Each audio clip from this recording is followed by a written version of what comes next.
तर मित्रांनो, प्रभास हा जो ॲक्टर आहे याच्या मूवीचा टीजर आला आहे. तर त्या टीजरमध्ये काय लिहिलं आहे, इंडिया बिगेस्ट सुपरस्टार प्रभास. तर काय हे शक्य आहे मित्रांनो? शक्य आहे, पण सध्या हे शक्य आहे का? तुम्हीच सांगा मित्रांनो, काय हे आत्ता शक्य आहे का? याच्यात प्रभासची काही गलती नाही आहे. प्रभास ॲक्टर आहे, खूप चांगला आहे ॲक्टर, सगळ्यांना माहिती आहे. पण इंडिया बिगेस्ट सुपरस्टार वांगाने लिहून चांगलं केले का? वांगा डायरेक्टर याने लिहून हे चांगलं केले का?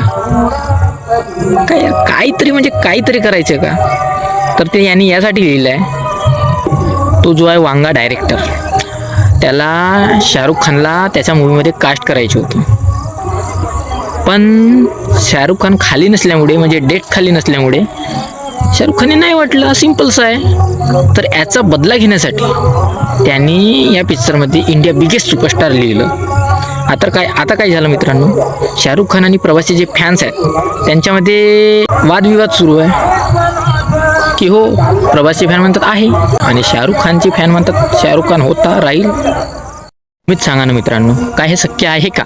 असं होऊ शकते का की एकच होता एकच आहे आणि एकच राहील? बिगेस्ट सुपरस्टार तर एकच होता एकच आहे एकच राहील, कारण की त्याने इज्जत ते कमवली आहे. कुठे त्याला नाही ओळखत असं कोण आहे? तेवढी इज्जत ठीक आहे, मी मान्य करतो, प्रभास चांगला ॲक्टर आहे, सगळं काही चांगलं आहे त्याच्यात, पण त्याने तेवढी इज्जत नाही कमवली. ग्लोबल सुपरस्टार नाही ओळखत त्याला, जास्त ओळखतात खूप. शाहरुख खान सारखी पॉप्युलॅरिटी नाही आहे त्याची. तर मला तुम्ही कळवा मित्रांनो, हे जे वांग्याने केले तर हे ठीक केले का? नक्की मला कमेंटमध्ये सांगा.